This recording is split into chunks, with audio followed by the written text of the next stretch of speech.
ಕಾರವಾರದಲ್ಲಿ ಬೃಹತ್ ಪ್ರಮಾಣದ ಬಂದರ್ ಮಾಡಬೇಕು ಅಂತ ಕೇಂದ್ರ ಸರ್ಕಾರ ತೀರ್ಮಾನ ಮಾಡಿತು. ಸಾಗರಮಾಲಾ ಯೋಜನೆಯನ್ನು ತರಬೇಕು ಅಂತ. ಅದಕ್ಕೆ ವಿರೋಧ ಶುರುವಾಯಿತು. ಸಾಗರಮಾಲಾ ಯೋಜನೆ ಅಡಿಯಲ್ಲಿ ಇಡೀ ಜಿಲ್ಲೆಯನ್ನ ಜೋಡಿಸ್ತಕ್ಕಂಥ ಬೃಹತ್ ಹೆದ್ದಾರಿಗಳ ಸಮುಚ್ಚಯ ನಿರ್ಮಾಣ ಆಗಬೇಕು ಅಂತ ತೀರ್ಮಾನ ಆಯಿತು. ಅದಕ್ಕೆ ವಿರೋಧ ಶುರುವಾಯಿತು. ಹೊನ್ನಾವರದಲ್ಲಿ ಬಂದರ್ ಕೆಲಸ ಪ್ರಾರಂಭ ಆಗಿದೆ, ಅಲ್ಲಿ ವಿರೋಧ ಶುರುವಾಯಿತು. ಇನ್ನೇನು ಬೇಲೆಕೇರಿ ಕೆಲಸ ಶುರುವಾಗಲಿಕ್ಕಿದೆ, ಗೊತ್ತಿಲ್ಲ ಏನಾಗತ್ತೆ ಅಂತ. ಒಟ್ಟಾರೆ ಜಿಲ್ಲೆಯಲ್ಲಿ ಅಭಿವೃದ್ಧಿ ಕಾರ್ಯಗಳನ್ನು ತುಂಬ ದೊಡ್ಡ ಪ್ರಮಾಣದಲ್ಲಿ ತೆಗೆದುಕೊಂಡು ಬರಬೇಕು ಅಂತ ತೀರ್ಮಾನ ಮಾಡಿದ ಹೊಸ್ತಿಲಲ್ಲೇನೆ ಅಲ್ಲಲ್ಲಿ ಈ ರೀತಿಯ ಅಭಿವೃದ್ಧಿ ವಿರೋಧಿ ಗುಂಪುಗಳು ಕೆಲಸವನ್ನು ಶುರು ಮಾಡಿದ್ದಾವೆ. ಅವರು ತಮ್ಮ ಚಟುವಟಿಕೆಯನ್ನು ಜಾಸ್ತಿ ಮಾಡಿದ್ದಾವೆ. ಆದರೆ ಅಭಿವೃದ್ಧಿ ಯಾರಿಗೆ ಬೇಕಿತ್ತು, ಬಹುಸಂಖ್ಯಾತ ಉತ್ತರ ಕನ್ನಡ ಜಿಲ್ಲೆಯ ಜನರಿಗೆ ಈ ಜಿಲ್ಲೆಯಲ್ಲಿ ಒಂದು ಹೊಸ ಅಭಿವೃದ್ಧಿ ಕಾಣಬೇಕು ಅಂತಕ್ಕಂಥ ಹಂಬಲ ಇದೆ. ಆರ್ಥಿಕ ಚಟುವಟಿಕೆಗಳು ಬೆಳಿಬೇಕು ಅಂತಕ್ಕಂಥ ಹಂಬಲ ಇದೆ. ಆದರೆ ಎಲ್ಲಿಂದಲೂ ಆ ಧ್ವನಿ ಕಾಣ್ತಾನೆ ಇಲ್ಲ. ನೆಗೆಟಿವ್ ಫೋರ್ಸ್ ಆಕ್ಟಿವ್ ಆಗಿದೆ. ನೆಗೆಟಿವ್ ಫೋರ್ಸ್ ತುಂಬ ಬಲವಾಗಿ ಕೂಗನ್ನು ಎಬ್ಬಿಸಿದೆ. ಆದರೆ ಪಾಸಿಟಿವ್ ಫೋರ್ಸ್ ಏನು ಸದ್ದೆ ಮಾಡ್ತಾ ಇಲ್ಲ. ಈ ಒಂದು ದೊಡ್ಡ ಪ್ರಮಾಣದ ಅಭಿವೃದ್ಧಿಯ ಯೋಜನೆಗಳು ನಮ್ಮ ಜಿಲ್ಲೆಗೆ ಬಂದಾಗ ಇದನ್ನು ಧಾರಣ ಮಾಡೋ ಕೆಪಾಸಿಟಿ ನಮ್ಮ ಹತ್ರ ಇದೆಯಾ? ಈ ಪರಿಸರವಾದಿಗಳ ಧಾರಣಾ ಸಾಮರ್ಥ್ಯದ ಬಗ್ಗೆ ನಾನು ಹೇಳ್ತಾ ಇಲ್ಲ. ಆ ಧಾರಣಾ ಸಾಮರ್ಥ್ಯ ಬೇರೆ. ಆಸ್ ಎ ಸೊಸೈಟಿ, ಒಂದು ಪ್ರಜ್ಞಾವಂತ ಸಮುದಾಯ, ಒಂದು ಔದ್ಯೋಗಿಕ ಸಮುದಾಯ, ಇದಕ್ಕೆ ಈ ಕೆಪಾಸಿಟಿ ಇದೆಯಾ ಈ ಅಭಿವೃದ್ಧಿಯನ್ನು ಅರಗಿಸ್ಕೊಳ್ಳಿಕ್ಕೆ? ಇದೊಂದು ದೊಡ್ಡ ಪ್ರಶ್ನೆ. ಅಭಿವೃದ್ಧಿಯ ಹೆದ್ದಾರಿಯನ್ನ ಹಾಕಿಕೊಟ್ಟಿರ್ತಕ್ಕಂಥವ್ರು ವಾಜಪೇಯಿ. ನಂತರದಲ್ಲಿ ಇವತ್ತಿನ ದಿವಸ ಅದಕ್ಕೆ ಮೋದಿಯವರ ನೇತೃತ್ವದಲ್ಲಿ ಒಂದು ದೊಡ್ಡ ವೇಗ ಬಂದಿದೆ. ಇಡೀ ಜಗತ್ತು ನಮ್ಮ ಕಡೆ ನೋಡೋ ಹಾಗಾಗಿದೆ. ಅಷ್ಟೇ ಅಲ್ಲ, ಜಗತ್ತಿಗೆ ಇವತ್ತು ಭಾರತವೇ ಮುಂದಿನ ನಾಯಕ, ಆರ್ಥಿಕ ಜಗತ್ತಿನ ನಾಯಕ ಯಾರು, ಇದು ಭಾರತ ಅಂತ ಅವ್ರು ಅಂದ್ಕೊಂಡ್ಬಿಟ್ಟಿದ್ದಾರೆ. ನಾವಿಲ್ಲಿ ಏನು ಚರ್ಚೆ ಮಾಡ್ತೀವೋ ಬಿಡ್ತೀವೋ ಪ್ರಶ್ನೆ ಇಲ್ಲ. ಆದ್ರೆ ಜಗತ್ತಿಗಂತೂ ಅನಿಸ್ಬಿಟ್ಟಿದೆ ಮುಂದಿನ ಆರ್ಥಿಕ ಅಭಿವೃದ್ಧಿಯ ನಾಯಕ ಯಾರು, ಇದು ಭಾರತ ಅಂತ ಅವರಿಗೆಲ್ಲ ಅನಿಸ್ಬಿಟ್ಟಿದೆ. ಅವರಿಗೆ ಬೇರೆ ದಾರಿಯೇ ಉಳಿದಿಲ್ಲ. ಚೈನಾದ ಬಾಗಿಲು ಕ್ಲೋಸ್ ಆದ ನಂತರದಲ್ಲಿ ಅವರಿಗೆ ಬೇರೆ ದಾರಿನೇ ಉಳಿದಿಲ್ಲ. ಈಗ ಬಲವಂತವಾಗಿ ಎಲ್ಲರೂ ಚೈನಾವನ್ನು ಮುಚ್ಚುತ್ತಾ ಇದ್ದಾರೆ.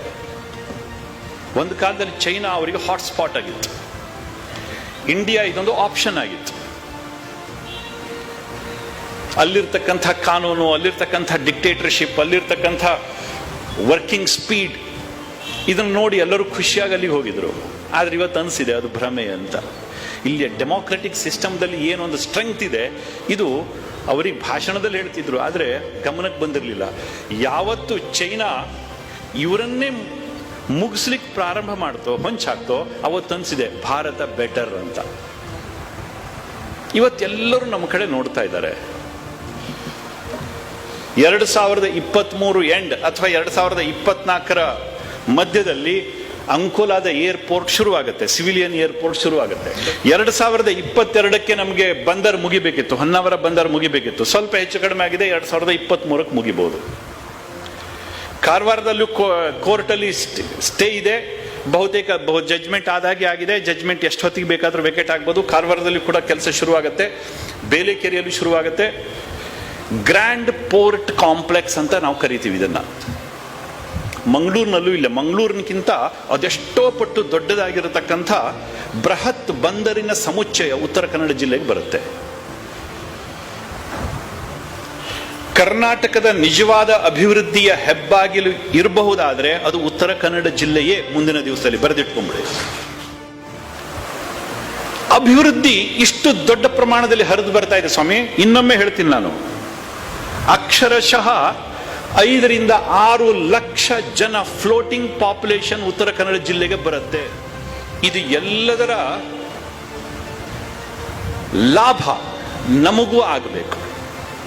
ಇದನ್ನು ತಡಿಲಿಕ್ಕೆ ಸಾಧ್ಯವೇ ಇಲ್ಲ ಇನ್ನು ಮುಂದೆ. ಇದು ಭಾರತದ ಇಚ್ಛಾಶಕ್ತಿ, ಬರೆದಿಟ್ಕೊಂಡ್ಬಿಡಿ. ಆದರೆ ಇದರ ಲಾಭ ನಾವು ಹೇಗೆ ಮಾಡ್ಕೋಬೇಕು? ಅದಿಲ್ಲ ಅಂತಂದ್ರೆ ಯಾರೋ ಬರ್ತಾರೆ. ಉದಾಹರಣೆಗೆ ನೋಡ್ರಿ ಸ್ವಾಮಿ, ಬೇಲೆಕೇರಿಯಲ್ಲಿ 2023ಕ್ಕೆ ಏರ್ಪೋರ್ಟ್ ಬರುತ್ತೆ. ಹೌದು, ನಾವೆಲ್ಲ ಚಪ್ಪಾಳೆ ಹೊಡೆದು ಬಿಡ್ತೀವಿ, ನಮ್ಮ ಜಿಲ್ಲೆಗೆ ಏರ್ಪೋರ್ಟ್ ಬಂತು ಅಂತ. ಏರ್ಪೋರ್ಟ್ ಹ್ಯಾಂಡ್ಲಿಂಗ್ ಯಾವ್ದಿದೆ, ಯಾರು ಮಾಡಬೇಕು? ನಮ್ಮ ಜಿಲ್ಲೆಯಲ್ಲಿ ಒಬ್ಬ ಹುಡುಗ ಇಲ್ಲ ಅಲ್ಲಿ.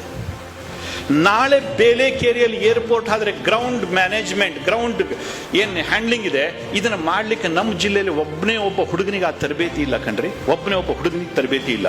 ನಾವು ಚಪ್ಪಾಳೆ ಹೊಡೆದು ಬಿಡ್ಬೋದು, ಆದ್ರೆ ಇದ್ರ ಲಾಭ ಮಾಡ್ಕೊಳ್ತಕ್ಕಂಥವ್ರು ಅವರು ಬೇರೆ ಯಾರೋ. ಬೇರೆ ಆ ಪೋರ್ಟ್ ಹ್ಯಾಂಡ್ಲಿಂಗ್ ಏಜೆಂಟ್ಸ್ಗಳು ಯಾರು? ಸಾವಿರಾರು ಟನ್, ಲಕ್ಷಾಂತರ ಟನ್ ಮೆಟೀರಿಯಲ್ಸ್ ಇಲ್ಲಿಂದ ಹೋಗ್ತವೆ ಬರ್ತವೆ. ಕಂಟೈನರ್ ಫೆಸಿಲಿಟಿ ಆಗತ್ತೆ, ಕಾರ್ಗೋ ಹೋಗುತ್ತೆ ಬರುತ್ತೆ, ಬಿಸ್ನೆಸ್ ಹೌಸ್ಗಳು ಬರ್ತವೆ. ಸುಮಾರು 40-50ಕ್ಕೂ ಜಾಸ್ತಿ 5 ಸ್ಟಾರ್ ಹೋಟೆಲ್ಗಳು ಬರ್ತವೆ. ಸುಮಾರು 4-5 ಲಕ್ಷ ಜನ ಫ್ಲೋಟಿಂಗ್ ಪಾಪ್ಯುಲೇಷನ್ ಈ ಜಿಲ್ಲೆಗೆ ಬರುತ್ತೆ. ಅಷ್ಟು ಜನ ಬಂದಾಗ ಯಾವ ಪ್ರಮಾಣದಲ್ಲಿ ಉದ್ಯೋಗ ಅವಕಾಶಗಳಿದಾವೆ? ಎಷ್ಟು ಮಂದಿ ಸಾಫ್ಟ್ವೇರ್ ಇಂಜಿನಿಯರ್ಗಳು ಬೇಕು, ಎಷ್ಟು ಮಂದಿ ಚಾರ್ಟರ್ಡ್ ಅಕೌಂಟೆಂಟ್ಗಳು ಬೇಕು, ಎಷ್ಟು ಬಿಸ್ನೆಸ್ ಹೌಸ್ಗಳು ಬೇಕು, ಎಷ್ಟು MBA ಆಗಿರ್ತಕ್ಕಂಥವ್ರು ಬೇಕು. ಇದರ ಲಾಭ ಮಾಡ್ಕೊಳ್ಳೋದು ಹೇಗೆ? ನಾವು ಬಳಸ್ಕೊಳ್ಳೋದು ಹೇಗೆ? ನಮ್ಮ ಜಿಲ್ಲೆ ಜನ ಬಳಸ್ಕೊಳ್ಳೋದು ಹೇಗೆ? ನಮ್ಮ ಹತ್ರ ಕೆಪಾಸಿಟಿ ಇಲ್ವಾ? ಅದು ಮೇಲ್ನೋಟಕ್ಕೆ ನೋಡ್ಲಿಕ್ಕೆ ಹೋದ್ರೆ ನಮ್ಮ ಹತ್ರ ಕೆಪಾಸಿಟಿ ಇಲ್ಲ. ಆದ್ರೆ ಕೆಪಾಸಿಟಿಯನ್ನು ಬಿಲ್ಡಪ್ ಮಾಡ್ಕೋಬಹುದು ನಾವು, ಆ ಸಾಮರ್ಥ್ಯವನ್ನು ವೃದ್ಧಿಸ್ಕೋಬಹುದು ನಾವು. ನಮ್ಮ ಜನ ಹೊರಗಡೆ ಇದ್ದಾರೆ, ತುಂಬಾ ಒಳ್ಳೊಳ್ಳೆ ಉದ್ಯೋಗದಲ್ಲಿದ್ದಾರೆ, ತುಂಬಾ ಒಳ್ಳೊಳ್ಳೆ ಎಂಟರ್ಪ್ರಿನ್ಯೂರ್ಸ್ ಇದ್ದಾರೆ. ಅವರಿಗೆ ಈ ಜಿಲ್ಲೆಯಲ್ಲಿ ಅಭಿವೃದ್ಧಿಯ ಒಂದು ಹೊಸ ಚಿತ್ರ ಏನು ಬದಲಾಗ್ತಾ ಇದೆ, ಅದನ್ನು ನಾವು ಕೊಡ್ಲಿಕ್ಕಾಗ್ತದ? ವೃದ್ಧಾಶ್ರಮಗಳಾಗ್ತಾ ಇರತಕ್ಕಂಥ ಈ ಜಿಲ್ಲೆಯ ಮನೆಗಳು ವಾಪಸ್ ತುಂಬೋದು ಹೇಗೆ? ಇಲ್ಲಿರ್ತಕ್ಕಂಥ ನಾವು ಅದನ್ನ ಪ್ರಯತ್ನ ಮಾಡದಿದ್ರೆ ಅವರಿಗೆ ಸುದ್ದಿನೇ ಸಿಗುವುದಿಲ್ಲ, ಅವ್ರು ಇಲ್ಲಿ ಬರುವುದೇ ಇಲ್ಲ. ಕರಿಬೇಕು ನಮ್ಮವ್ರನ್ನ, ಈ ತರ ಅವಕಾಶಗಳಿದೆ ಅಂತ. ಅವ್ರನ್ನೆಲ್ಲರನ್ನು ಒಟ್ಟಿಗೆ ಸೇರಿಕೊಂಡು ನಮ್ಮ ಜಿಲ್ಲೆಯ ಅಭಿವೃದ್ಧಿ ನಮ್ಮ ಕೈಯಾರೆ ಆಗಬೇಕು. ಇದರ ಲಾಭ ನಮಗೆ ಆಗಬೇಕು. ನಾನು ಮನೆಯಲ್ಲಿ ಅಡಿಗೆ ಮಾಡಿಟ್ಟಿದ್ದೀನಿ, ಯಾವುದೋ ಒಬ್ಬ ಪರದೇಸಿ ಬಂದು ಊಟ ಮಾಡ್ಕೊಂಡು ಹೋಗ್ತಾನಲ್ಲ, ನಮ್ಮ ಮನೆಯಲ್ಲಿ ಮಾಡಿರೋ ಅಡಿಗೆ ನಾವೇ ಊಟ ಮಾಡಬೇಕು. ಇದನ್ನ multi dimensional education opportunities, skill development opportunities, ಇದನ್ನು ನಾವು ಎನ್ಕ್ಯಾಶ್ ಮಾಡ್ಕೊಳ್ಳದೆ ಹೋದ್ರೆ ನಮ್ಮ ಜಾಗದಲ್ಲಿ ಬೇರೆಯವನು ಬಂದು ಕುತ್ಕೊಂತಾನೆ. ನಮ್ಮ ಜಿಲ್ಲೆಯವನ ಜಾಗದಲ್ಲಿ, ನಮ್ಮ ಜಿಲ್ಲೆಯಲ್ಲೇನೆ ಈ ಕೆಲಸ ಬರ್ತಾ ಇದೆ, ಅವಕಾಶಕ್ಕೋಸ್ಕರ ಕಾಯ್ತಾ ಇರಿ, ಬನ್ನಿ. ಪರದೇಶಿಗಳ ಜಿಲ್ಲೆ ಆಗ್ತಕ್ಕಂಥ ಉತ್ತರ ಕನ್ನಡ ಜಿಲ್ಲೆಯನ್ನ ನಮ್ಮ ಜನ ಅದನ್ನು ಕೈಗೆತ್ಕೋಬೇಕು, ಅಭಿವೃದ್ಧಿ ನಮ್ಮದಾಗಬೇಕು. ಈ ಕಲ್ಪನೆ ಜೊತೆಗೇನೆ ನಾವು ಹೆಜ್ಜೆ ಇಡಬೇಕು ಇವತ್ತು. ಇದರ ಲಾಭ ಯಾರು ಮಾಡ್ಕೋಬೇಕು? ನಮ್ಮ ಇಲ್ಲಿಯ ಎಜುಕೇಶನ್ ಇನ್ಸ್ಟಿಟ್ಯೂಷನ್ಸ್, ನಮ್ಮ ಇಲ್ಲಿಯ ಬಿಸಿನೆಸ್ ಹೌಸ್, ನಮ್ಮ ಇಲ್ಲಿಯ ಬ್ಯಾಂಕಿಂಗ್ ಇನ್ಸ್ಟಿಟ್ಯೂಷನ್ಸ್, ಸಣ್ಣ ಇನ್ಸ್ಟಿಟ್ಯೂಷನ್ ಇವತ್ತಿರ್ಬೋದು, ಆದ್ರೆ ಇದನ್ನು ದೊಡ್ಡದು ಮಾಡ್ತಕ್ಕಂಥದ್ದು ಹೇಗೆ? ದೊಡ್ಡ ಕಲ್ಪನೆ ಹೇಗೆ? ಹೊಸ ತಂತ್ರಜ್ಞಾನಗಳು ಏನು? ಅಲ್ಲ ಸ್ವಾಮಿ, ಇವತ್ತೆಲ್ಲ ಆಟೋಮೇಷನ್ ಶುರು ಆಗ್ಬಿಟ್ಟಿದೆ. ಮಾತಾಡ್ತಿದ್ರೆ ಎಲ್ಲರೂ ಆಟೋಮೇಷನ್, ಇಂಡಸ್ಟ್ರಿ ಆಟೋಮೇಷನ್ ಇಂದ ಪ್ರಾರಂಭ ಮಾಡಿ ಅಗ್ರಿಕಲ್ಚರ್ ಆಟೋಮೇಷನ್ ತನಕ ಎಲ್ಲರೂ ಆಟೋಮೇಷನ್ ಬಗ್ಗೆನೇ ಮಾತಾಡ್ತಾ ಇದ್ದಾರೆ. ಅಗ್ರಿಕಲ್ಚರ್ಗೂ ಲೇಬರ್ ಸಿಗುದಿಲ್ಲ, ಇಂಡಸ್ಟ್ರಿಗೂ ಲೇಬರ್ ಸಿಗುದಿಲ್ಲ. ಓದ್ಕೊಂಡು ಬಂದಿರ್ತಾರೆ, ಅವನ ಹತ್ರ ಸರ್ಟಿಫಿಕೇಟ್ ಒಂದಿರುತ್ತೆ ಬಿಟ್ಟರೆ ಅವನ ಹತ್ರ ಯಾವ ಸ್ಕಿಲ್ಲು ಇರುವುದಿಲ್ಲ. ಎಷ್ಟು ಮಂದಿ AI ಇಂಜಿನಿಯರ್ಸ್ಗಳು ಬೇಕು? ಎಷ್ಟು ಮಂದಿ ಡೇಟಾ ಸೈನ್ಸ್ ಇಂಜಿನಿಯರ್ಗಳು ಬೇಕು? ಎಷ್ಟು ಮಂದಿ IoT ಇಂಜಿನಿಯರ್ಗಳು ಬೇಕು? ಇದನ್ನ ಸ್ಯಾಗ್ರಿಗೇಟೆಡ್ ಪ್ಲಾಟ್ಫಾರ್ಮ್ದಲ್ಲಿ ಇಟ್ಕೊಂಡು ನಾವು ಯೋಚನೆ ಮಾಡಬೇಕು. ಇದರ ಪಾಲು ಏನು? ಶಿರಸಿಯ ಪಾಲೇನು? ಯಲ್ಲಾಪುರದ ಪಾಲೇನು? ಸಿದ್ದಾಪುರದ ಪಾಲೇನು? ಈ ಅಭಿವೃದ್ಧಿಯ ಬೆಳವಣಿಗೆಯಲ್ಲಿ ನಮ್ಮ ಪಾಲೇನು? ಇವತ್ತು ನಾವು ಗುರುತಿಸ್ಕೋಬೇಕು. ಅದನ್ನ ನಾವು ಗುರುತಿಸ್ಕೊಳ್ಳದೆ ಇದ್ರೆ ಬೇರೆಯವರು ಪಾಲಾಗತ್ತೆ. 100% ಬೇರೆಯವರು ಪಾಲಾಗತ್ತೆ. ಚುನಾವಣೆಗಳು ಬರ್ತವೆ ಹೋಗ್ತವೆ, ಯಾರೋ ಗೆಲ್ತಾರೆ ಯಾರೋ ಸೋಲ್ತಾರೆ, ಪ್ರಶ್ನೆ ಬಿಡಿ. ಆದ್ರೆ ಈ ಅಪಾರ್ಚುನಿಟಿಯಿಂದ ನಾವೇನಾದ್ರೂ ತಪ್ಪಿಸ್ಕೊಂಡ್ರೆ ನಮ್ಮನ್ನ ಈ ಜಿಲ್ಲೆಯ ಮುಂದಿನ ತಲೆಮಾರು ಕ್ಷಮಿಸೋದಿಲ್ಲ. ಇದನ್ನು ಕೇವಲ ರಾಜಕಾರಣ ಅಂತ ಅನ್ಕೋಬೇಡ್ರಿ, ಈ ಜಿಲ್ಲೆಯ ಪ್ರಜ್ಞಾವಂತರ ಜವಾಬ್ದಾರಿ. ಬಿಸ್ನೆಸ್ ಅಲ್ಲಿ ಇರ್ತಕ್ಕಂಥ ಜವಾಬ್ದಾರಿ, ಯಾರು ಎಜುಕೇಶನ್ ಇನ್ಸ್ಟಿಟ್ಯೂಷನ್ ನಡೆಸ್ತಾ ಇದ್ದಾರೆ ಅದರ ಜವಾಬ್ದಾರಿ, ಅವ್ರ ಜವಾಬ್ದಾರಿ ಇದು. ಇದರ ಲಾಭ ಮಾಡ್ಕೊಳ್ಳೋದನ್ನ ಇವತ್ತೇನಾದ್ರೂ ನಾವು ಮರೆತ್ವಿ, ಇನ್ನೂ ಕೂಡ ಅಜ್ಜನೆಟ್ಟ ಆಲದ ಮರ ಅಂತ ಹಳೇ ಮರಕ್ಕೆ ಹೋಗಿ ನಮ್ಮ ತಲೆಯನ್ನು ಕೊಟ್ವಿ ಅಂತಾದ್ರೆ, ಹೊಸತನವನ್ನ ಒಪ್ಕೊಳ್ಳಿಲ್ಲ ಅಂತಂದ್ರೆ, ಹೊಸ ತಂತ್ರಜ್ಞಾನವನ್ನ ಒಪ್ಕೊಂಡಿಲ್ಲ ಅಂತಂದ್ರೆ, ಖಂಡಿತವಾಗಿ ಮುಂದಿನ ತಲೆಮಾರು ನಮ್ಮನ್ನು ಸೇರಿಸಿ ನಿಮ್ಮನ್ನು ಸೇರಿಸಿ ಎಲ್ಲರಿಗೂ ಬೈಯುತ್ತೆ.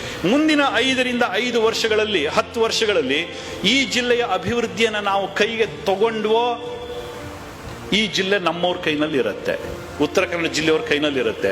ಈ 5 to 10 ವರ್ಷಗಳಲ್ಲಿ ಇದು ಇವತ್ತಿಂದನೇ ಶುರು ಮಾಡಬೇಕು. 5 ವರ್ಷದ ನಂತರ ಸಮುದ್ರ ಜಿಗಿಲಿಕ್ಕೆ ಆಗ್ಲಿಕ್ಕಿಲ್ಲ. ಇವತ್ತಿಂದ ನಾವೇನಾದ್ರೂ ಅದನ್ನ ಮರೆತ್ವಿ ಅಂತಾದ್ರೆ ಇನ್ನು 10 ವರ್ಷದ ನಂತರದಲ್ಲಿ ನಿಮಗೆ ನೆಲ ಕೂಡ ಹುಡುಕ್ಲಿಕ್ಕೆ ಸಿಗುದಿಲ್ಲ. ಮುಂದಿನ 5-10 ವರ್ಷಗಳಲ್ಲಿ ಈ ಜಿಲ್ಲೆಯ ಹಿಡಿತವನ್ನ ನಾವು ಇಟ್ಕೋಬೇಕು, ನಮ್ಮ ಜಿಲ್ಲೆಯ ಜನ ಇಟ್ಕೋಬೇಕು.